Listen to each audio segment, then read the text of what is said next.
I was pretty surprised at the beginning. Just submitted my blood work and I just, for fun, I put it into the calculator and somehow it was a super good result. What's the point if you can't have fun? Yeah, exactly. So we try to do as a normal people. Yeah, I'm just a normal guy to do these longevity protocols to somehow optimize my health. And I really believe that with all the technology, with all the advancements in AI that we have right now, our generation really has the chance to reach longevity escape velocity.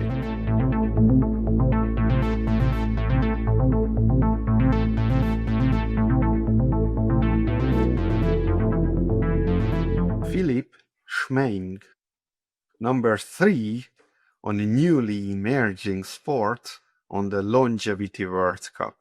How's that make you feel? So to be honest, I was pretty surprised at the beginning. I just submitted my blood work. So I'm in longevity or interested in it for maybe about the last 2 or 3 years. And normally I just do what the other guys are doing, yeah, like Dave Pesco or Julie and Simland, of course. I'm looked through a lot of it, and then I just, for fun, I put it into the calculator and somehow it was a super good result. So I was super impressed and, to be honest, quite surprised. Yeah, but it's fun. Normally I'm a pretty competitive guy. For me now, it motivates me even more to stay up there and to somehow be the best version of myself. Let's go zoom into it a little bit. So what you're trying to say is that you're not looking at the main longevity experts on the field or the doctors, but you're looking at the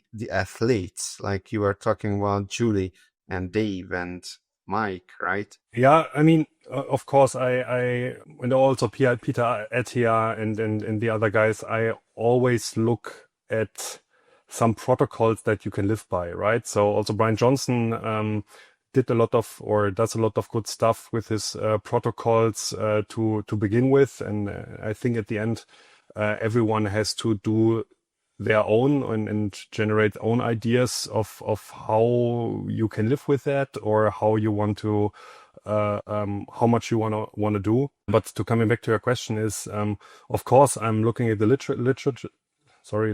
For example, at some books, again, Sinclair, Attia, Simland, and so on. So I'm reading a lot of books, listening to a lot of podcasts, also from Mike Lustgarten and so on. So also from these doctors, but to get actionables and ideas how to incorporate it in daily life, it's very worthwhile to look what the athletes are doing. And since I'm now at the 3rd place in the Longevity World Cup, I'm somehow maybe also this kind of athlete and try to document the stuff now, what I'm doing. And let's see if it's worth for some people following up on that. Yeah, you're 3rd and threatening.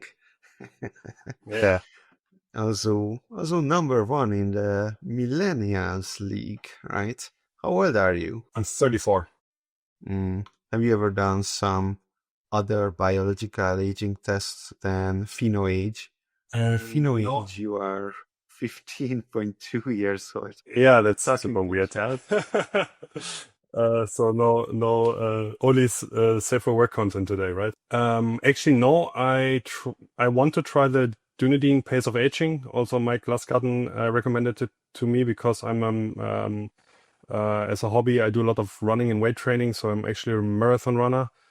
And my VO2 max is quite high, and he said then usually the Dunedin pace of aging is quite low with that. So Your what? Dunedin pace of aging, Yes. other age test. What is My VO2 max, usually when you have a very high VO2 max, this correlates. How much is it? Right now, my Garmin says that's 66. Before Paris Marathon, it was like 68. Okay, here's an interesting fact. In Prospera, I tested tens of people for this Longevity World Cup, and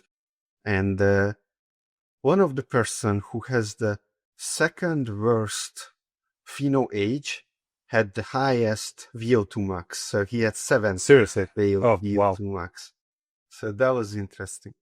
Yeah, this is, but yes, this is pretty interesting. But if you look into world of sports, I mean, normally these athletes, endurance athletes, and so on, what are they doing? Yeah, they're eating pasta 4 times a day to get all the carbs in, and normally it's like carbs, carbs, carbs always. What I do is doing this endurance stuff, also doing only good carbs. Yeah, so like from chickpeas, from lentils, and so on. So I don't eat fast carbs. I don't eat sugar at all, or industrialized sugar, only from fruits and so on. I get my sugar. This maybe is not that surprising then if you have endurance athletes that eat bad stuff the whole day, that they then have a bad pheno age, or that this has an impact on their longevity because they are optimizing their results in a race or so. Yeah, and what I'm currently trying is to optimize for race and health and longevity. So, for example, I'm doing my long runs, my 30-kilometer long runs, sober, so without having eaten anything before. Then you can very well adapt your metabolism or fat metabolism and so on, and you are then more successful later on in a marathon. But normally you do that just on carbs, yeah? And I try to do it a little bit differently. Okay, so let's switch gears for a little bit and try to figure out who you are. And then at the end, we're gonna come back to your protocols in a more systematic way. Now, where are you coming from? So I come from Germany. I was born in the very western region of Germany, it's called Burlo. Actually, the wife of David Sinclair comes also out of Burlo. Fun fact, coming out of Burlo in the Münster area. It's quite in the west of Germany. So I was born and raised there, and later on I moved for studying. I moved to La-Chapelle, or Aachen, it's called in German, and now I'm living in South Germany. Okay, so why did you move around? For work. So I'm currently at work. Yes. So I started at Robert Bosch as an automotive engineer and as a management trainee. Had some rotations as a team lead and director for software engineering in the automotive. So focused on autonomous driving and driver assistance. And now I'm leading the pre-selling for Robert Bosch ADAS technology. So for autonomous driving and driver assistance systems. Okay, so is it like a hybrid role, or you're the one who's doing the code and the engineering drawings and stuff, or you're the one who is managing the coders and the engineers? No, so before my current position, I was managing the coders. I led the software development for the parking area at Bosch. And now I'm actually did another step, and I'm leading the pre-selling. So I'm more in sales right now, selling our ADAS solutions. All right. How does a day in your life look like? A day in my life. So I'm getting up without an alarm. Usually at around 6:30ish, something between 6:15 and 6:40, but normally pretty spot on at 6:30. Then I do some kind of my morning routine. Yeah, so with well, just brushing my teeth and flossing and so on, and having a daylight emulator. I don't know how you call it. A bright light next to it to set my circadian rhythm. Then usually 5 to 6 times a week I'm doing sports. So around 3 times a week I'm doing resistance training, and around 2 to 3 times resistance training, 2 to 3 times I go for a run. In my running I do like one VO2 max or interval training a week, one like normal 10K, and on the weekend I usually when I'm in prep for a marathon, which is usually 2 times a year, I do a long run of about 30 kilometers so that I get my zone 2 done. And 2 to 3 times a week I do resistance training for basically whole body. Today, for example, I did legs and back to just get my my muscle mass up. All right, Yeah. I drew myself in a corner here because we started talking about your protocols again, but you are the kidney overlord on the Longevity World Cup. You got the badge. I don't know if you noticed. Yeah, I noticed. That means your creatinine is pretty low. Mm-hmm. Now let's move from here on. Okay, so why do people have low creatinine? One reason could be they are not taking creatine. Another reason could be they have low muscle mass, of which you would think that that would mean that you're not resistance training, but you do. So why do you think you have so low creatinine? Actually, I was wondering that myself a little bit, so I will do a, I don't know, podcast video with Mike Laskarden soon to analyze my blood work. But what I can, so I take creatine about 3 to 4 grams every day. I do a lot of resistance training, and actually my lean mass is not absolutely high, but I have a very low body fat percentage and a normal weight. So my BMI is around 21, 22. So it's also my lean muscle mass is fine, I would say. Actually, why my kidneys are doing fine or my creatine is low, probably, I mean, I drink a lot throughout the day. I actually don't know. Do you drink alcohol? Have you No. ever drink alcohol? Yes, in my past, I drink quite a lot. So during studying, I drink quite a lot of alcohol, and also during my first years of work. And at some point, I reduced it, and I don't know. I started. I mean, I was not an alcoholic, also. Maybe it sounds like this, yeah. But I drank like normal people do during partying and so on, yeah. So it's not that I drink every day. Sorry if I make it sound like this, but no, I drink like normal people do, and I think in Germany it's still I would say a problem, because I mean it's a land of it's a country of beers and you drink some shots and this kind of stuff. It's pretty normal. So actually in Germany it's pretty hard to not so to some case can be hard to be to have a social life or go out to dinner and don't drink alcohol, because you ask all the time, why don't you drinking, yeah, and wow, come have this beer and so on. But it's it's a little bit changing right now. They have a lot of non-alcoholic beers and so on, and people realize more, okay, alcohol is bad for you. But I would say like the last 5 years ago, or for 6 years ago, I was also drinking like normal, like 28-year-olds do. But at the end, when I started doing more sports and doing more work, you see you're not that efficient in your daily life, and you're not performant on the next day. You feel bad the next day. It messes up everything in your body. Yeah, you see that you are not performing the next 3 days as you would normally do, and then at one point I say, okay, I don't know, I don't want to drink alcohol anymore, or maybe half a glass of wine here and then when I go out to dinner with my wife or so. Maybe we do that. So drinking alcohol, me and my wife maybe do, yeah, I don't know, 3 to 4 times a year maybe, and then just a little bit. I don't know. It's just not healthy, and it's not worth. At some point, we realized it's not worth to have the hangover the next day. So the next day is gone, yeah. And usually, I like the mornings most in the day. And secondly, it really messes up your health. And with the last couple of years, so 2 to 3 years, where I really deep dive then into longevity, it's maybe smoking is even worse, but alcohol basically just destroys the body.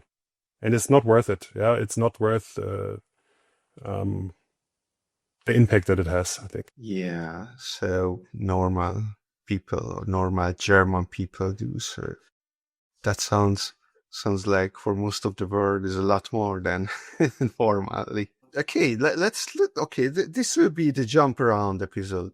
You mentioned your wife.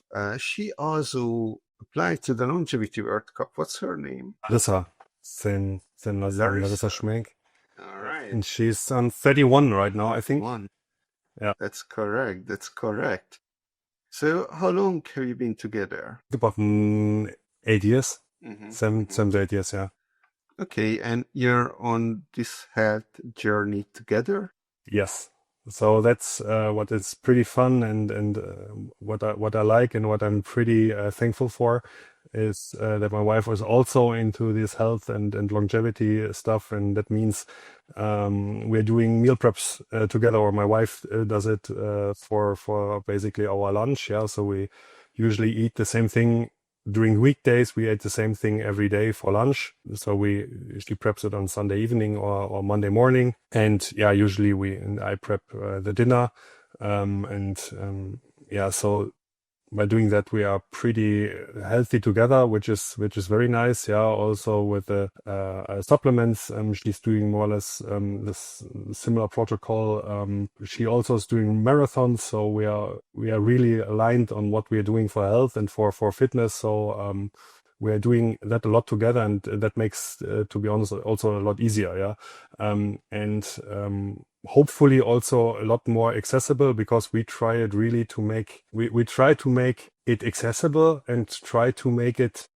What's the point if you can't have fun? Yeah, exactly. So we try to do as a normal people. Yeah, I'm just a normal guy to do these longevity protocols to somehow optimize my health. But we try to do it as normal people, that still is a life worth living. Yeah. So if you just do protocols and live in a lab, I couldn't imagine that for myself. And we try it as a couple, or we do it as a couple, that you still have a life and not doing just protocols, but basically just have a normal life, and maybe eat a little more or a lot more healthy than the normal people. Don't smoke, don't drink, do a little bit more sport than the normal people, that normal or the average does. Yeah, that's it basically. And do some supplements and stay curious what the future brings. You're you're doing marathon, and you're doing other sports where you're Mhm. competing. And as I understood it, you just started doing it not that long ago, like Yes. a couple of years ago. How's that? How's that? Why? Usually it's the other way around. People around their 30s stop doing the sports, but you started doing the sports, right? So, and competing in a competitive way. What's the thinking process behind that?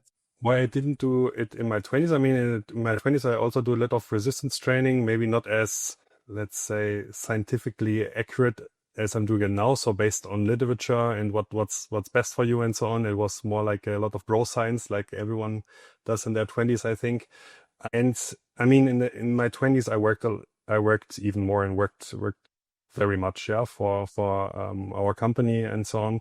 And there I had a lot of very critical projects and so on. And there I had very few time. And basically, I didn't put this emphasis on health. What changes? I mean, I still work a lot, but I think if you focus on health, and I started it with these biohacking, so not focus on longevity, but I started with how can I be more efficient. Yeah, there are some books around in Germany from Dr. Strunz, or from biohackers like Dave Asprey, that really focus on, okay, how can you get the most performance out of your body. Yeah, so there I started experimenting with supplements a lot, with sleep and so on. And there I saw, okay, I can be more efficient. I can be higher performing at work, and higher performing also at sports. And then eye opening for me was then when I by accident went a little bit more into longevity by just I don't know which book it was. I think I had an Audible. I think it was a book of Sinclair, where he just compares. Okay, you don't want to be this fast rabbit or this mouse that doing it and fast. You usually don't live long, yeah. But do it more. Have more strategic approaches, and how to can live long and optimize for longevity, and not for how performant you can be the next day. Also, Peter Attia has a great idea, the Centurion Decathlon, basically what 10 things you want to do when you are 100, and develop these strategies. And I saw then, okay, basically how I went into marathon running was my leg was hurting always, so my knee was problematic. So I could only run for maybe a kilometer, and my knee starts hurting. Yeah, and I said, okay, this is not good when I want to be old. Yeah, and I want to grow old, and I have always knee problems. So what should I do against it? And I said, okay, if I can do a marathon, probably my knee should be fine. And so I set a goal and just registered for a marathon. And then I had to somehow get my knee in order. Yeah. So I went to a doctor, I went to physicians.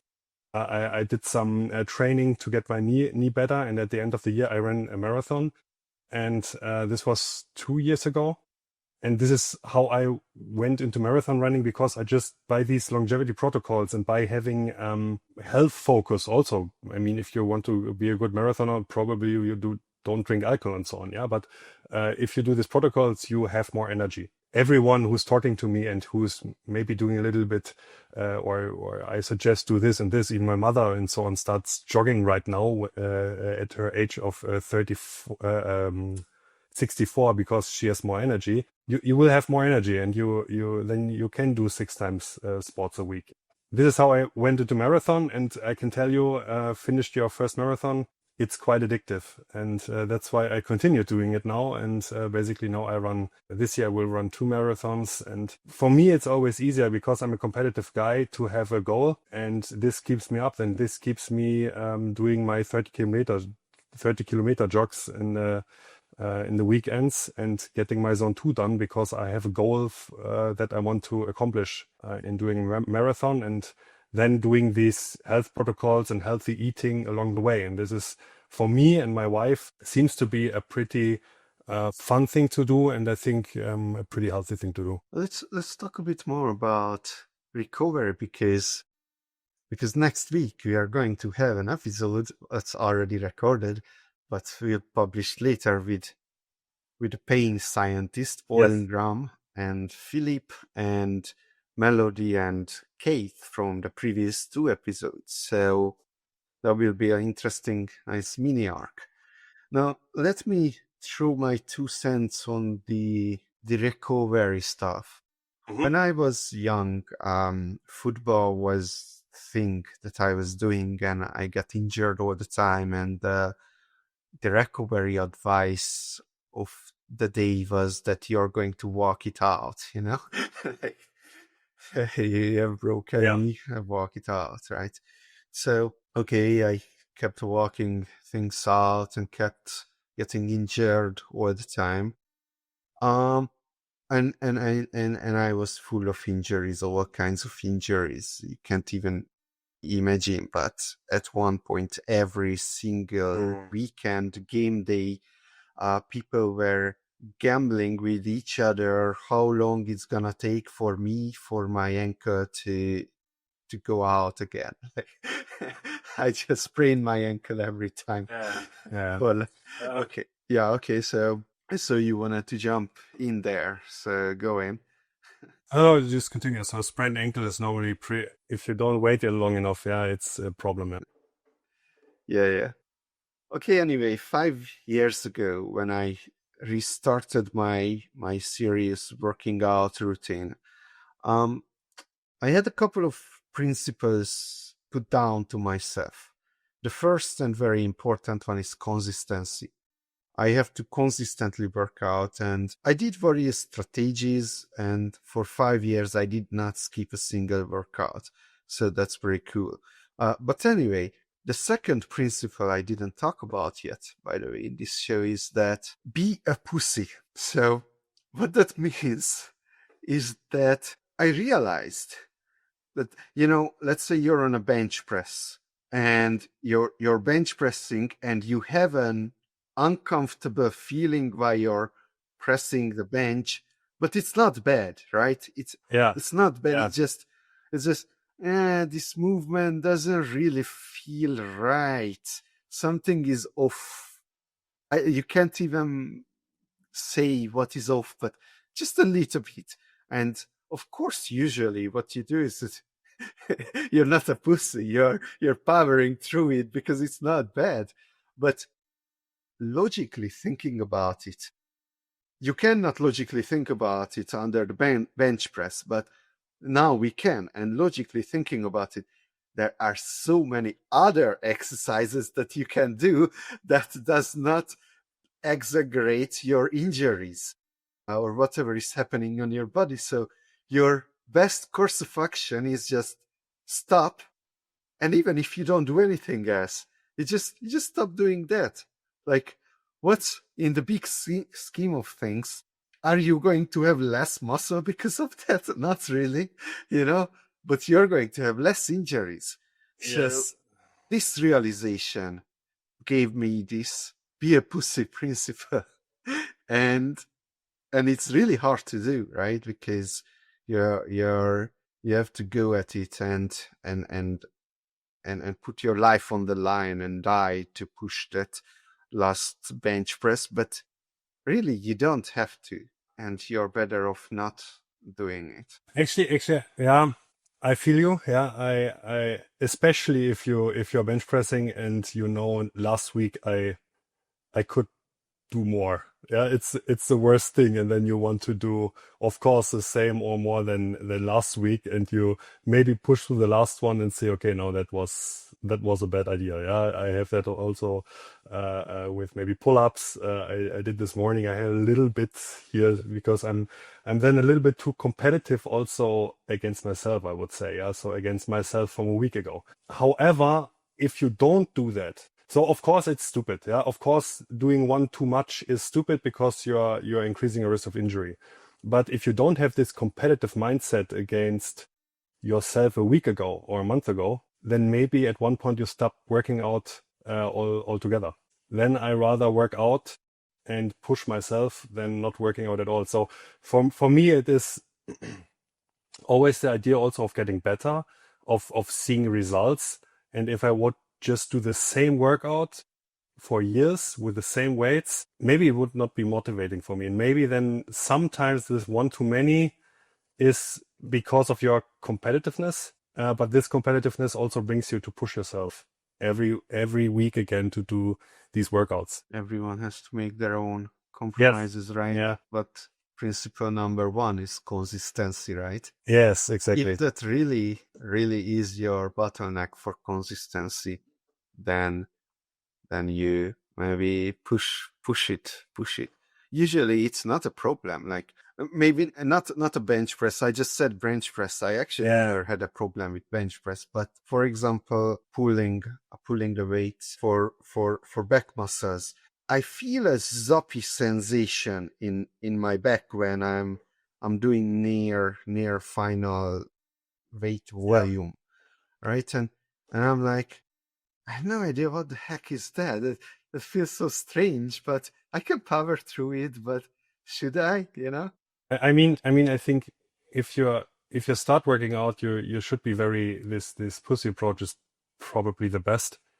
So if you don't know your body and your muscles as good, yeah. So if you start, I think it's a good idea to do rather one set less than to start to injure yourself. But the more, especially when resistance training, but also in running and endurance training, the more you do and the more experience you get, the better you know your own body, right? And the better you know, okay, this is possible or this is not possible. And actually, what you say, consistency is key. If you're consistent, you will see and I mean, learning curve is quite steep. You will see maybe in half a year that you know what you can do and what not. Yeah.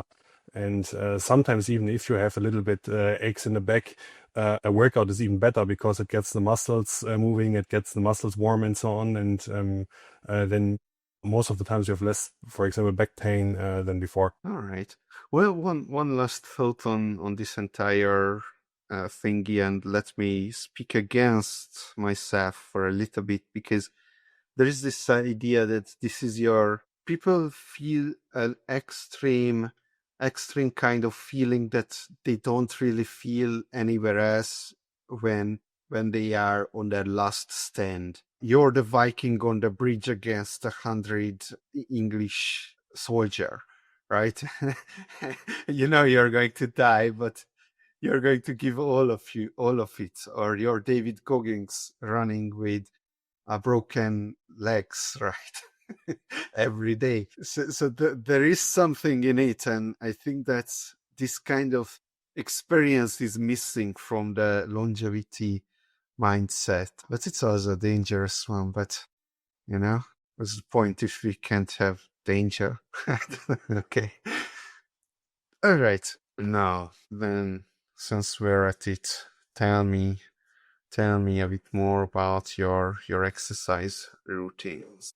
Maybe I start where I started. So I did to start off. If you're not like fit and if you're not doing a lot of heavy weights, what I started with is Tabata, which I would recommend to everyone. These 20 seconds you do resistance or you do some exercise and 10 seconds off.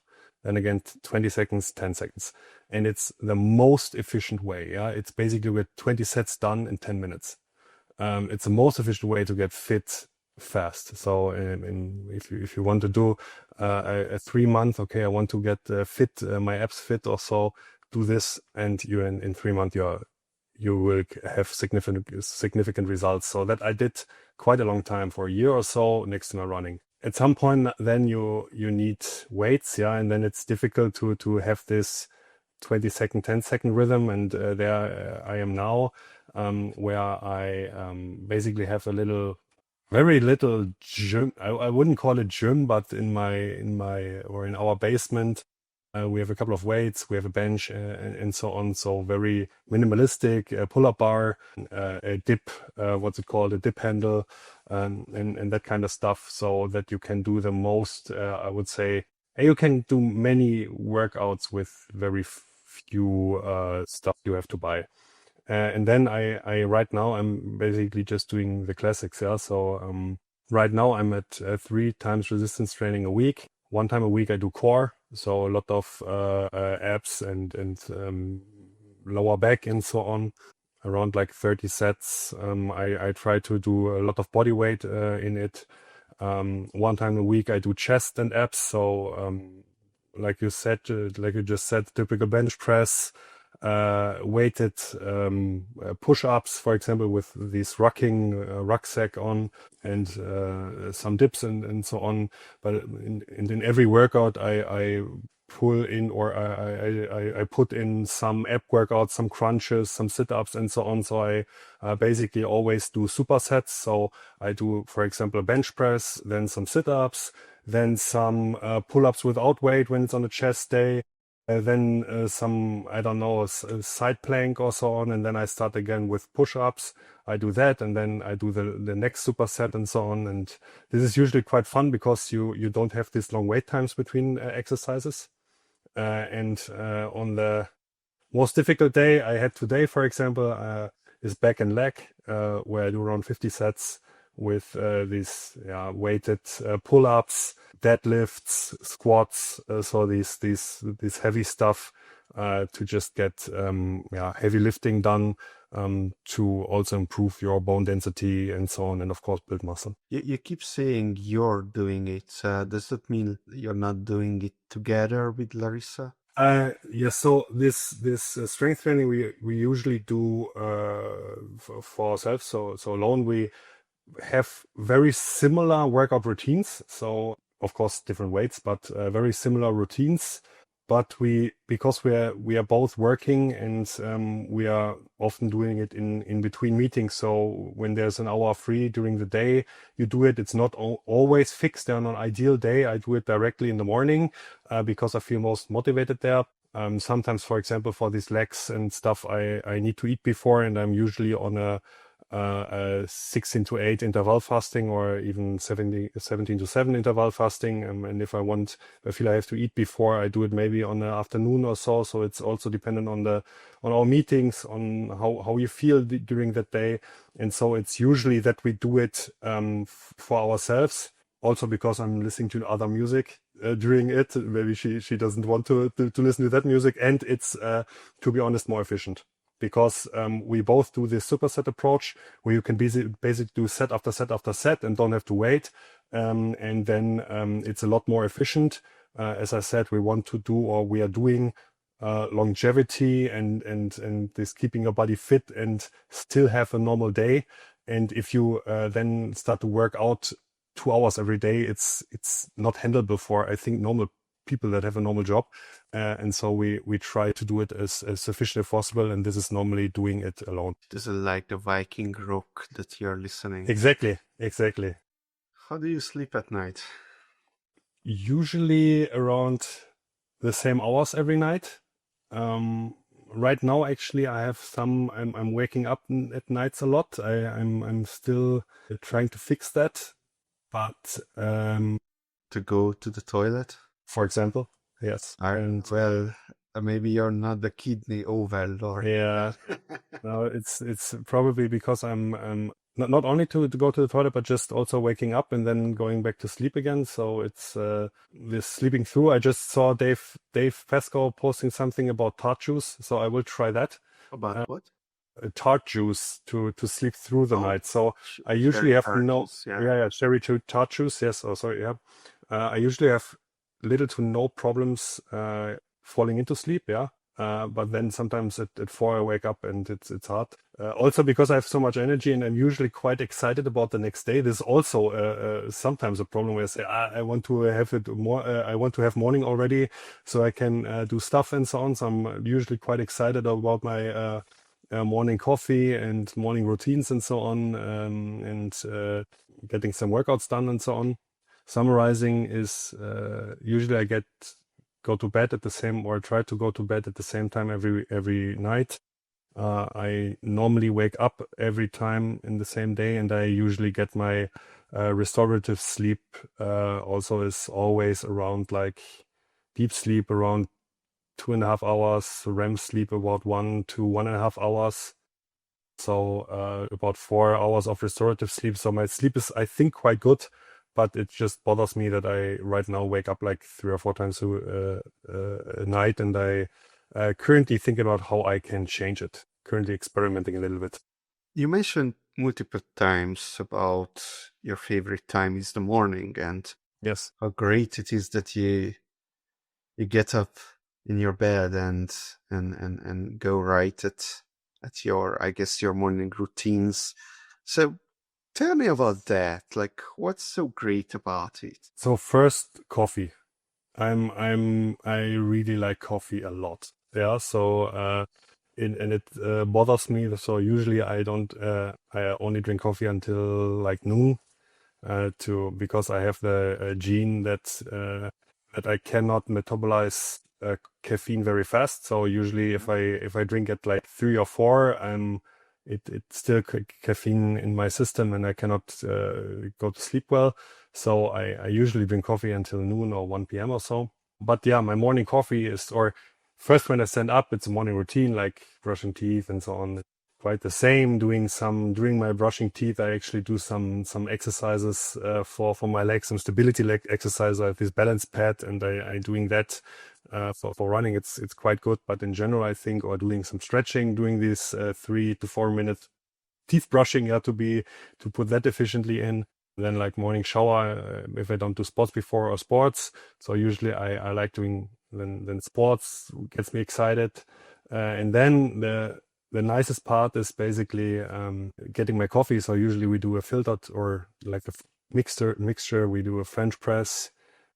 Either Larissa or me is doing it, French press, and then put it through a filter again to have it more healthy, I would say. And we cook the coffee for the day. And we also have a portafilter, so this Italian stuff where I do an espresso in the morning, which is quite tasty. And the best thing is then in the summer, I sit outside, of course, in the sun, in the morning sun, drinking my coffee, maybe doing some, I don't know, right now we are like in this doing a Sudoku quiz book and so on. And after I drink my coffee, then I meditate usually for 10 minutes or 15 minutes in the sun, if it's good outside. Otherwise, I sit here at our dinner table. Oh, what I forgot is before or I drink the coffee, I do half a lime into a mug and put a half a liter of like 45 degree Celsius water on it, so like hand warm, and drink that to have a morning hydration done, and also good for the liver, I think, with the lime in it, and do my morning supplements. Yeah, and then I sit down, do my coffee, and this is the most calm time of the day, I would say. Sometimes I'm reading the newspaper. Sometimes I just having it's quiet. Sometimes I'm doing a set these quizzes or and listening classical music to it. So really to have this quiet morning, drink a coffee and then meditate. It's super fun. And then usually I do some pre-work still. I do some stuff for my homepage or for like ordering supplements or getting myself informed about new stuff about longevity or sports. Sometimes before I also listen to audiobooks or podcasts about like longevity or protocols from the athletes or from some doctors. During my morning routine or during a coffee break, during preparing the coffee and so on. So it's basically just getting some information in sometimes listening to music, but just having this quiet morning. It's about enjoying morning coffee. It's about enjoying the time that you have, before work and meditation, and it is pretty like a very calm experience that I usually have. Now, many people probably listening are like, what the hell is he talking about? Sitting and drinking, and how can he like those things? But it's quite interesting here, because I noticed on myself that there was time in my life when my dopamine systems were so overstimulated that I was not able to enjoy little things like sitting down and drinking a little bit of tea, like, how can you enjoy this boring, stupid thing? But if you set your mind right, then you start to enjoy things those are good for you. Like, how crazy it is, right? Yeah, and especially have this during summer. Right now it's still, and unfortunately in Germany, getting rainy again, but we had now like 1.5, 2 weeks of sun. There's for me nothing better to sit in the morning in the sun, of course with sunscreen on and so on, but in the sun and meditate in the sun and feeling the sun on your skin. And I often do that then topless, so that to have the sun on my body and feeling the warmth with the coffee. It's exactly like you said. Yeah, you feel basically what is good for you, and you start to enjoy or be grateful for these also calm moments, I would say. All right. And how do you diet? How's your diet looks like? What do you it's not about how does it look like. Rather, I'm interested in what's your approach to nutrition? So first of all, I'm not a nutritionist, so it's just what I do for myself, and I would also recommend to most people. Yeah, I started when I still 5 or 6 years back, I ate like normal unhealthy diet, which the Western diet is unfortunately is. Yeah, so a lot of processed stuff.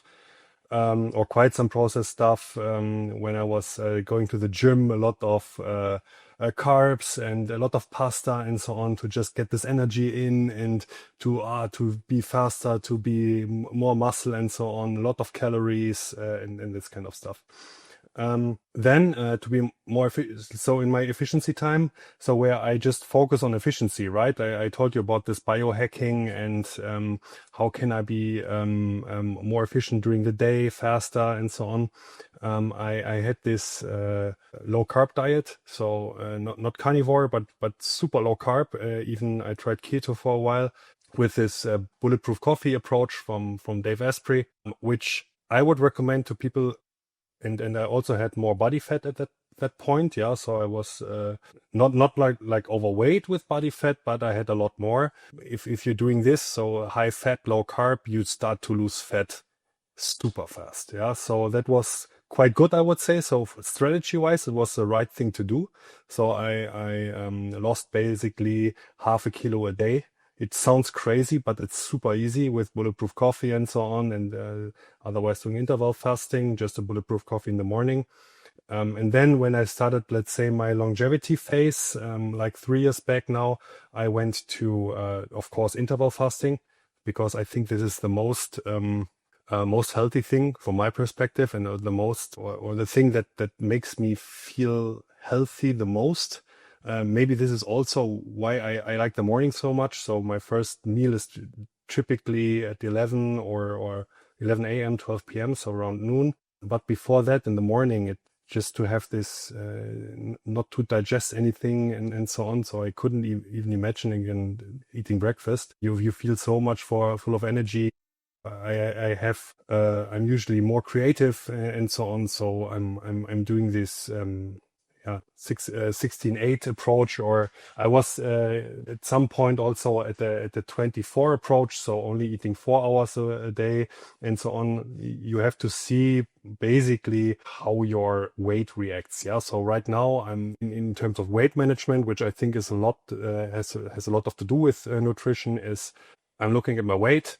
I try now to gain a little weight, so a little lean weight right now, because I think I'm a little bit too lean. But basically, you have to take a look: is your body fat percentage in a good range? Is a rate in a good range? And then calorie wise, I think you're fine. Yeah, and actually, it's for me right now, it's very hard to gain weight during. So if you're interval fasting, but interval fasting, yeah, helps your body to clean up your system, if the liver, to clean up your system, to clean up the stuff that is probably bad for you. Yeah. So during your fasts, your body can clean up and get rid of these things that are bad for you. So now I told you what I do when I not eat. Yeah. And now basically when it comes to nutrition, so what I eat, I focus on getting enough vegetables. So this is basically what everyone does, but maybe I try to start with what I not do and what I wouldn't recommend to do. But I found if you do your nutrition and have this 100% approach, this can cause a lot of stress. Let me give an example. So I was also in the phase where, starting at the beginning of this year, I weighed everything that I ate, to just get an overview. Okay, because we are usually eating similarly every day. Okay, how much carbs do I get in? How much protein? How much fiber? How much fat? And how much calories? So I was watching my calories very, very strictly and try to be in a 10% caloric deficit. Now during like marathon training that I'm doing right now, it's basically very hard because I was losing weight then again quite drastically, and I don't want to do that. So right now I'm trying to gain up a little bit. But coming back to my point, if you're overstressed about nutrition and do this 110% approach that some of the athletes or some of the doctors are and a lot of Instagram are doing. So basically, if you believe Instagram, you cannot eat anything anymore. But if you, I think, do it too complicated, you stress too much, and stress is also not good for health. So I think everyone has to find their sweet spot. And what I'm telling now is basically my sweet spot. So just to get it into, I don't want to tell anyone what he or she can or cannot eat. What we are doing, so Larissa and me are doing, is basically we limit ultra processed food to a minimum. So basically nothing. So no, what the Germans usually eat, salami or that kind of stuff. No processed meats. Very, very, very little ultra processed food, or basically no ultra processed foods. Processed foods, only healthy ones. Yeah, like of course extra virgin olive oil. We drink a lot, so I do like 300 carbs of extra virgin olive oil a day, which is basically like 30 grams, I think. Olive oil a day, which should be pretty healthy. During the week, we live vegetarian, get our protein in by a lot of lentils, so legumes in general, lentils, chickpeas, and so on. So in Germany, we have also this lentil pasta right now, or chickpea pasta, which is quite cool at the evenings. As said, in the noon, it's also on my homepage, a lot of recipes for that. We did which are the super veggie from Brian Johnson. We adapted a little bit, so it's basically black lentils, red lentils, a lot of cauliflower, a lot of broccoli, some onions, and then I put some toppings, so some spices in the noon when I eat it, and usually I eat it with half a avocado. Sorry. And But Yeah, that sounds terrible. Please continue. seriously. No, no, sorry, I know. So it's Just making a joke here.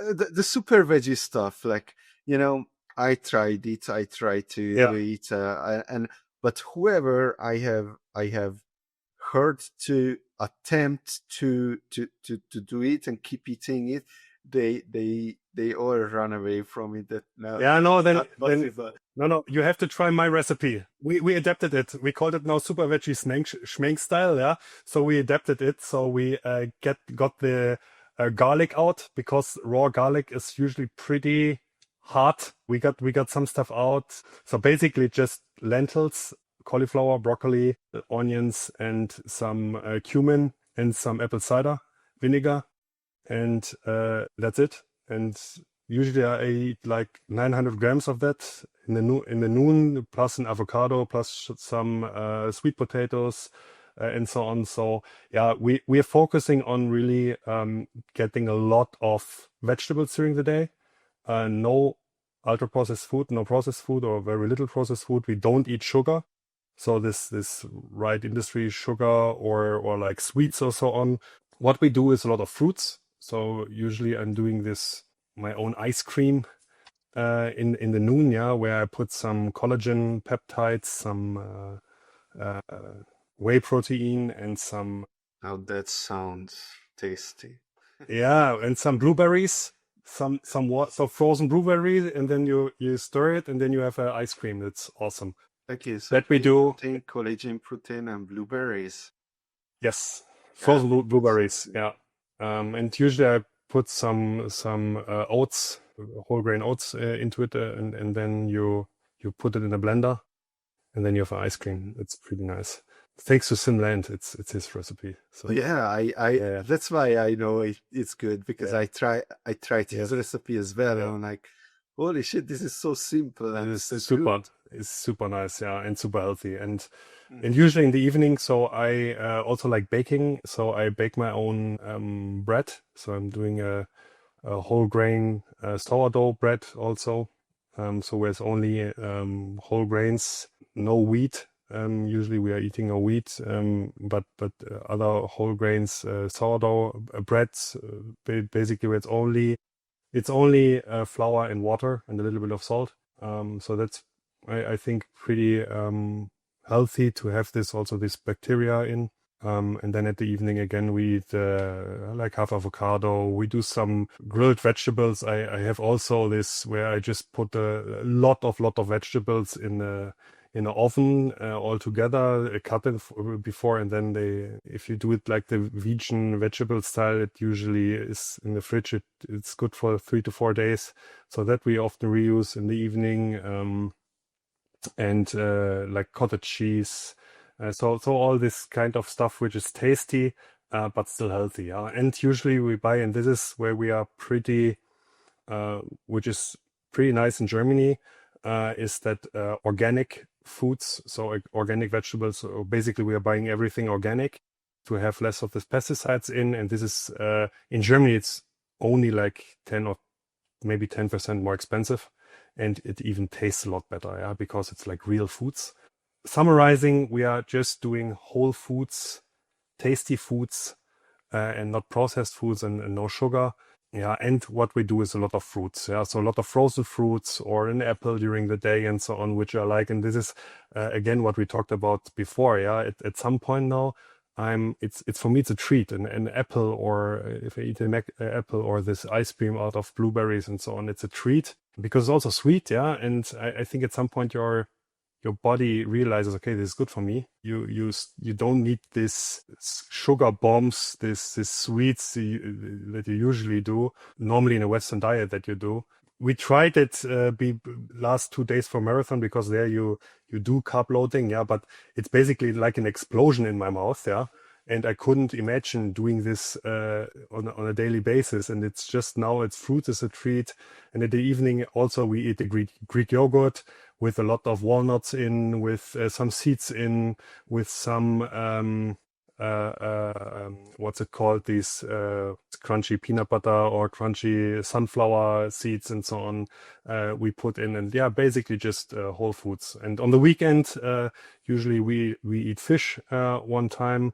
And we cook something differently, or I cook often something differently, or some steak, some beef, or some chicken breast, and this kind of stuff. And during the week, sometimes, so maybe every other day or every third day, I eat some sardines. Okay, Yeah. okay. That sounds good. I mean, if you survive the super veggie schmeng style, then after that you're feasting, man. It's actually, it's so weird. So many people. So also we have this meal prep container stand, bring them to work if we're in the office. The first reaction always is, are you eating every day the same thing? Then I say, yes, yeah, of course. Basically every weekday I'm eating the same thing, but I'm always looking forward to it because for me it tastes great. Yeah. And I mean, if you don't like it, maybe put some other spices on and so on, and maybe you like it. But I think if you find something that has a good balance of, let's say, your macros, like your carbohydrates, so good carbohydrates, of course, based on lentils or some legumes and so on, or some beans, protein and fat and fiber, then your body realizes it, and maybe you just do it every day. And I look forward to it every day. I mean, I put a lot of topics on, of course. And actually, whether you go to a cantina every day or get some stuff from the bakery or supermarket, it's basically also the same thing. After usually talking about 1 or 2 minutes, they ask for the recipe and say, "Oh yeah, I have to try this." It's so easy. It saves time. It's super healthy. It's for me, it's delicious. For most people that tried it, it's delicious. And yeah, I think it's just, I don't know, a good and healthy way to approach things. You know, one thing I didn't hear you talk about, but this is one of the only things that stuck with me from my Brian Johnson phase, was the raw cacao. Yeah. You do? No, I do cacao nibs a lot. So I put them in my yogurt. And the best thing is a little yogurt with How does collagen. it taste? Cacao nibs, Yeah, I never tried. like actual cacao. It's super nice. Like It's super chocolate, delicious. like some bitter. Yeah, like very, no, it's like 100% chocolate. It tastes like very, very, very dark chocolate. Yes. And Oh, to that's eat them pure, it's a little bit bitter. So yeah. maybe not for everyone. However, what I like is doing it into yogurt, and the best thing is doing that with blueberry, sunflower seeds, or some sunflower seed butter. So with 100% sunflower seeds. So this plus blueberries frozen plus cacao nibs plus yogurt, perfect. Super tasty. And maybe some whey protein into the yogurt. We have vanilla whey protein, but also like only 100% organic ingredients and no like artificial sweetness and so on. That is perfection. Which one do you take? Which brand? Whey protein from organic. From organic is the brand or what? No, organic, like gain Okay. for Organic. yeah. It's a German brand Never heard of it. source, yeah, Yeah. 100% organic and only like real ingredients. Yeah, I just ordered whey protein yesterday and I was looking at the whey protein that I was taking and I'm like, holy shit, this has sugar Yes, in it and like 500 yes. different shit that it really shouldn't have. So I'm like, okay, now I'm gonna buy something that's not messed up Yeah, like that. and I mean, this is again, yeah. So I had that also, this my Brian Johnson phase where you want to do 110%, and you think if you don't do the 110%, you die. Yeah, it's not true. Yeah. So I think if you do an 80% approach, you're already fine. And I mean, only if you do 20%, you get 80% of the gains, I would say. So what we do now here is basically to go a little bit above, and basically I say I try stuff and then give recommendation to my friends or family what is worth and was not. Yeah, but because I like to try stuff and see how it feels like. What is so easy usually is if you're in the supermarket, maybe take a look at the ingredients, and if you don't know what this long word, which seems pretty chemistry style means, yeah, then probably don't buy it. Basically just buy real stuff and mix it together, and that is usually a lot more tasty and even super fast to do than doing some, I don't know, frozen pizzas or so. All right. What kind of supplements are you Oh, taking? yeah. This is where people then You can't even, usually so many you can't even say it. this is where people then usually start shaking their heads and say, okay, this is maybe not for me. I mean, I try to make it based on my blood work. So I measure and then I see, okay, what do I still need to do? And so first of all, what I take is not what everyone should take, but what I recommend is go do a blood test at least of the usual, yeah, like vitamins and trace elements and so on, and see what you need. But maybe dialing into it. It's also on my homepage, and I will maybe post about it on Instagram. What I do, I do supplements like usually 3 times a day. So morning, so directly after waking up, or basically after brushing my teeth, and noon and evening. I don't know if I count it or not, but in the afternoon I do some glycine and inositol, so these amino acids, some EAAs, and some whey proteins. If you don't count that, I do that. I do also only morning, noon, and evening. So what I do. Evening is with your dinner or it's before sleep? No, it's after. Yeah, good question actually. So dinner, we usually try to do between 5 and 6, so to have a little bit of time before to digest before sleep. So evening is really like at 8 or 8:30. I take the supplements because it's a tryptophan. That usually is the amino acid that is metabolized last by the body, and that you usually should take 2 hours after you eat. Yeah, so it's tryptophan and some magnesium. So a lot of magnesium because we're doing sports a lot and running a lot. So I do more magnesium in the morning and in the evening, and some vitamin B12 and folate for sleep. Yeah, Or and at the the evening? this is in the Vitamin evening. B12 is the Yes, evening. How yes. come? I thought the B vitamins are like energizing some stuff like that, so I take them in the morning. I have also B vitamin complex I do also in the morning, and vitamin B12 and folate I do in the evening. Ah, okay, okay. All right. Yes, and but it's also some one thing I said I'm waking up a lot during the night right now, that I'm experimenting, maybe leaving it out, and then take a look, and then before bed, like an hour before bed, I do melatonin. Okay. Tell me about this. So tryptophan and melatonin. Tryptophan converts to melatonin, so you're taking both. How's that? I mean, tryptophan, I don't do much. I do about, I think I do 1.2 grams. And it's also for serotonin, right? So for serotonin, and serotonin then goes into melatonin. And melatonin I really do then before sleep. Also do so first of all because yeah, it gets you sleepy, but first of all because of the anti-inflammatory effects and the health benefits for immune system and so on. But I do not a lot of melatonin. I do what I'm doing, like 1 gram, 1 milligram, I think 1 milligram to 1.5 milligrams. Well, I just wanted to know that something else came to my mind. So, you know that there is melatonin downstream, and then there is tryptophan, and as you said, tryptophan converts to melatonin and serotonin, but no, serotonin And and then melatonin. melatonin, yeah.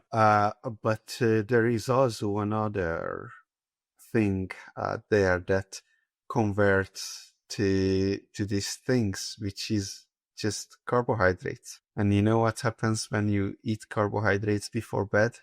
You're not waking up to go to toilet at least.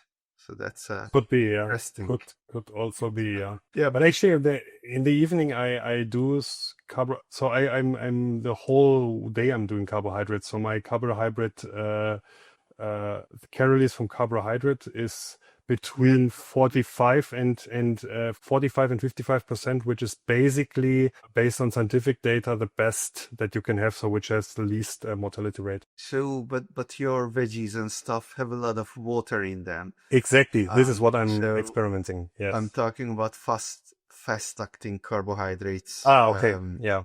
Or yeah, I wouldn't say the starchy carbs before night is a good idea because that Yes. messes up your sleep. But yeah, like some honey or something, you know. Yeah, I usually put honey in my yogurt in the evening, but not so much. But there I'm also right now I'm also experimenting because I said my body fat percentage is super low right now, and I want to get it up a little. So I'm experimenting there a little bit to add a little bit more fast acting carbohydrates that are still healthy, I would say. Mm-hmm, mm-hmm. Okay, so well, more about your supplements. You mentioned a few. I wanna just find something that people don't tend to take, or I'm not very familiar with. What are unique supplements that you're taking and why? Unique, I would say none. Um, I think I'm so for like say longevity athlete, my supplements are pretty normal or boring. I don't know. What I mean, I'm doing what's maybe what I'm doing right now NMN and NR. Uh-huh. So this is Both maybe at the same time? but both like half a dose. So I do half a gram of NMN in the morning, and then I think 300 milligrams NR in the noon, because I'm right now on the blueprint stack because it's for me it was just more convenient, and I'm right now checking, okay, if I can save money if I do only some of it Mm-hmm. and leaving some stuff out. But for me it's right now quite convenient. It seems to be also Simland did a podcast about it, or a YouTube video I think about it, rating it. So at least the drink and the other the essential capsule quite high. So usually when Simland is doing stuff and recommending stuff, I'm believing that because he's quite I would say quite a role model in this world for longevity, especially with his book and so on. It's super interesting. Yeah, so I'm taking that right now, and I realized because before I was just on NMN, and now I reduce it by half because the NR came added onto it, and also for my wife, same effect, that our hair is growing faster. Your So hair. before that, yeah, super weird. So since I'm a bit, Kate could also was be talking about that as well. so it could also be the CAAKG. I don't know, but usually I just had to shave like every third or fourth day, and now it's every other one. And I googled it a lot, and usually it says because your metabolism is better adjusted or so, or and it seems to be a sign of good health, and for longevity also beneficial. So I say, okay, cannot be that wrong. So that was one finding where I said, okay, super weird. My hair's growing faster, and I'm now excited. Of course, I'm on this new protocol now since February, beginning of February, and at the end of May now I will do my next blood tests, and there I will see if it's good or not. Yeah, and if not, I go back to my old protocol. So Keith, a couple of episodes ago, was talking about that he has terrible blood flow, like really bad. When he started taking NR, then he noticed that he become red all over, and his I Hmm. don't know blood flow problems have improved because of that. And he was speculating that maybe that actually improves why he's noticing hair progress in his hair growth because of Hmm.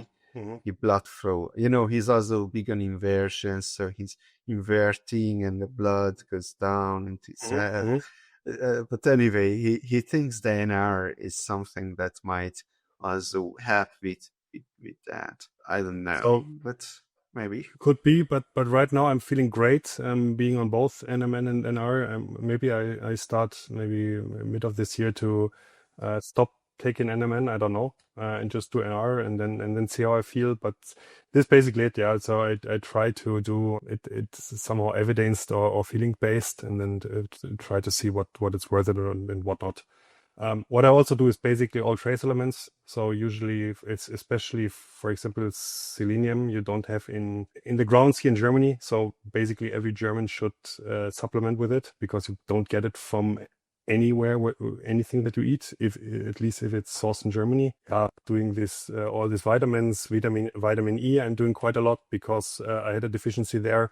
I do now. I started now astaxanthin exogenins. Thank you for that, and so on, because in my family, eye health is an issue, and I also have the genes to have deteriorating sights when I'm old. So I'm doing a lot of that. But also I'm eating a lot of carrots and sweet potatoes for that. But to supplement this also, I think makes for me with my genes makes sense. Hyaluronic acid I'm taking. It's also in the stack, I think, but I supplementing it and To skin. exactly. And now newly I'm doing more of NAC and glycine and inositol and glucosamine. And I mean, so what's weird for me is, so my wife can take it in the noon. When I take glycine in the noon, I basically become a zombie. Yeah, it makes me super, super tired. And inositol as well. So I usually put it in my evening yogurt right now. Oh, what's inositol? I don't know about that one. It's also amino acid like glycine. So actually, and it's also glycine, especially is for collagen synthesis, very important. And I feel to have more energy on the next day, of course, when I'm taking it now. So these are also some evidence-based supplements I'm taking. All right. Here is a pro tip about selenium, and I'm not sure if you thought about that, but you know, Brazil nuts have a lot of selenium, and they look just like a peel. So you can put them in your peel box, and then you have a good little snack in the middle of your peels. And they are super tasty. However, they are radioactive.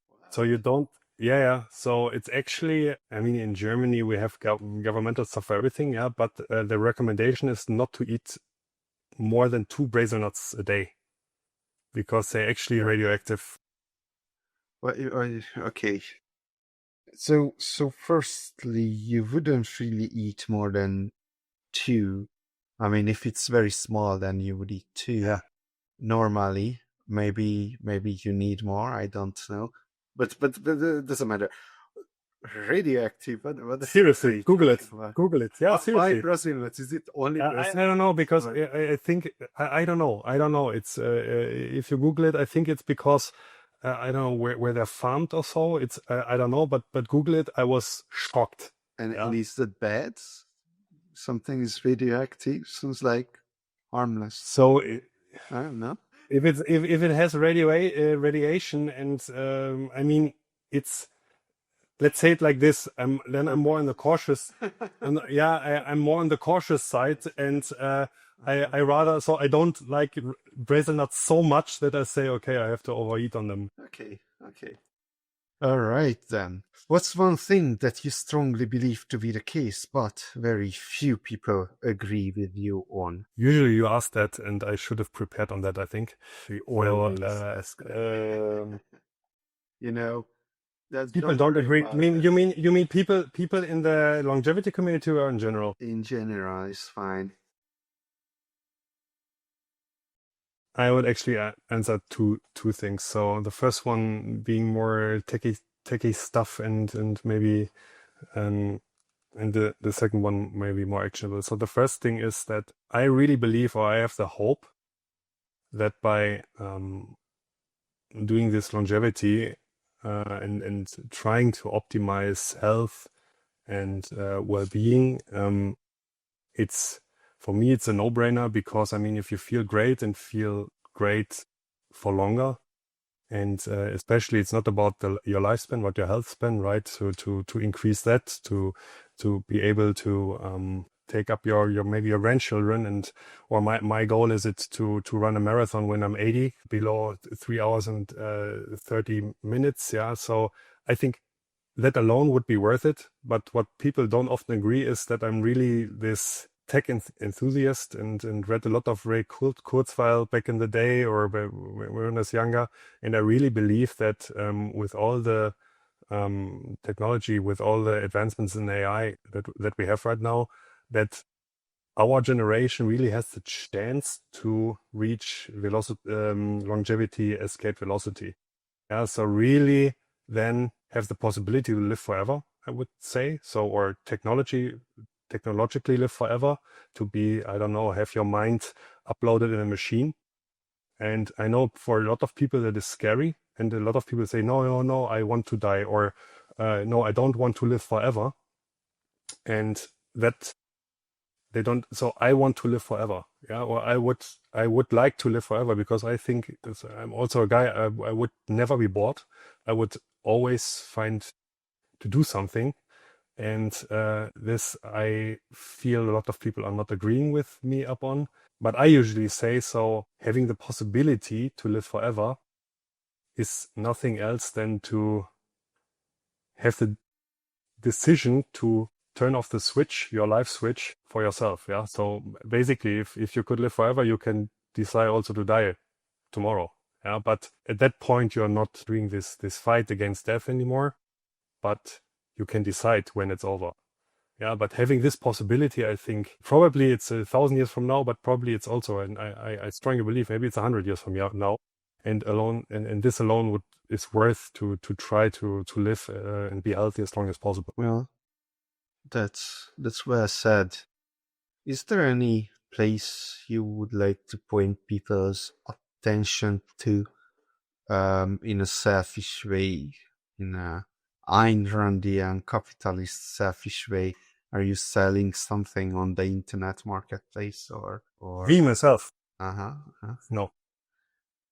What about I don't know, Instagram account or something like that you would like people to pay attention to? Yes, so I'm didn't do any post yet, but I'm thinking about starting it a little bit. I was also talking to Mike Lasgarten about it. In Germany, market is pretty empty for this longevity, but you see that it's coming over right now. Yeah, from I think mainly the US, and the people basically with everyone that I'm talking about, they're interested in that and in longevity and how to extend health and how to be more healthy and so on. And it's a really a gap, I would say. And what I see, so what I'm doing right now is, for example, my protocols, or recommending my mother, try this, try that. Yeah, she's now taking creatine, for example, or some more magnesium, omega-3s, and so on. My friends are starting that. My friends start running and so on, and it really feels. Or my mother now, with some supplementation, with some stuff, she now has the energy to start running at 64.